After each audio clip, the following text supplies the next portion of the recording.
افغانستان سکه له بیلابیلو هیوادونو د کډوالو د بېساري ایستلو شاهد دی.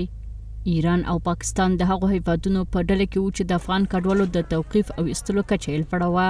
د افغانستان د دوو ګاونډیانو د هغو افغانانو ژوند هم ستونزمن کړی چې له کلونو راهیسې په دې هیوادونو کې ژوند کوي، تر دې کچې چې افغانان په ازاده توګه ژوند نشي کولی. د ایران پولیسو په دې وروستیو کې د مازندان په تنکابن سیمه کې د 43 افغان کډوالو له نیولو خبر ورکړی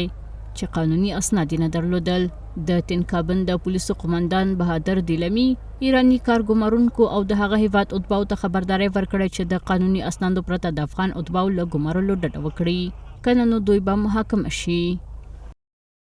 په ښار کې د غیر مجاز بهرنیو اتباعو د شتون په اړه د راپورونو وروسته پولیس د دې موضوع د څېړلو لپاره راوغوښتل شول. د استخباراتي کارونو له لارې د پولیسو استخبارات، امنیت او قانون پلي کوونکو افسرانو د 43 غیر مجاز بهرنیو اتباعو په پیژندلو کې بریالي شول او د قضایي همغږۍ وروسته یې په خپلو پټنځایونو کې ونیول.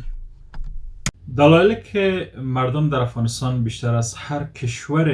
در منطقه دست به مهاجرت میزنن میتونه متفاوت باشه، اما به باور من مهمترین دلایل مهاجرت شهروندان افغانستان سرنوشت مبهم و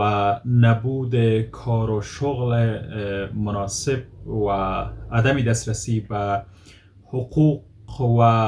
نیازهای اولیه‌شان است که سبب میشه به کشورهای مختلف به صورت قانونی و غیر قانونی مهاجرت نمایند. ایران د 43 افغان اتباعو له نیولو خبر ورکړی، په داسې حال کې چې د هغه هیواد د کورنیو چارو وزارت د اتباعو د چارو مرکز مشر نندریار احمدي مخکې راپور ورکړی و چې اوسمهال په ایران کې یوازې 15 میلیونه افغانان شتون لري او د غیر قانوني اتباعو د بیرته راستنېدو پلان تر نامه لاندې له هغه هیواد د افغانانو د ایستلو د پروسې له پیل راهیسې 1.6 میلیونه کسان له ایران ایستل شوي دي.